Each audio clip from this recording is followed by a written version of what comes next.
Баршаңызға қайырлы күн. Бүгін сіздермен қазы айналдырудың 35 жылдық тәжірибесі бар енеммен лайфхакпен бөліспекшімін.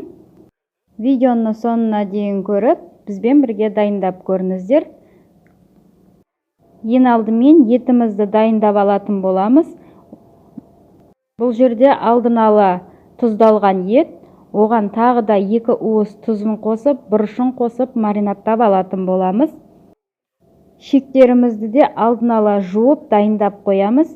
Енді етімізге уақтап туралған 7-8 штуктай чесногымызды салып маринадтап қоямыз, араластырып барлығын. Достар, менің видеом сіздерге ұнап жатырса, тіркеліп, лайк басып, комментария қалдыруды ұмытпаңыздар. Ол біз үшін өте маңызды. Етімізді маринадтап дайындап болдық. Енді шектеріміздің ішіндегі ең ұзынын таңдап алыңыздар. Шегіміздің ішіне етімізді кіргізіп салатын боламыз, қазымызға айналдыра отырып. Бір майлы, бір етті жерін таңдап, ішіне айналдыра отырып саламыз. Видеода өте жақсы түсіндірілген, қарап шығыңыздар.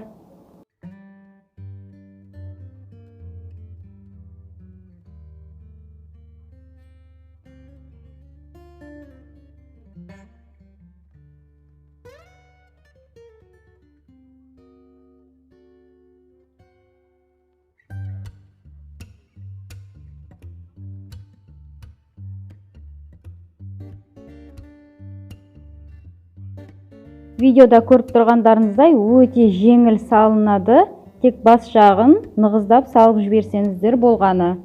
Шегіміз аяқталғанша осылай барлық етті сала беретін боламыз.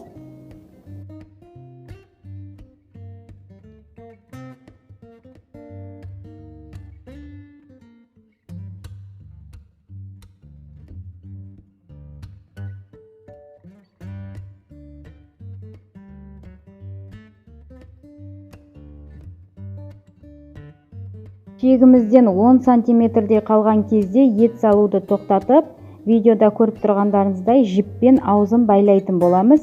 Және етіміз аяқталған жерден екінші жағын да байлап, бір қазымызды дайындап алдық, видеода көріп тұрғандарыңыздай. 35 жылдық тәжірибесімен бөліскен анамызға көптен көп рахмет. Видеомыз пайдалы болды деген ойдамыз. Ас болсын.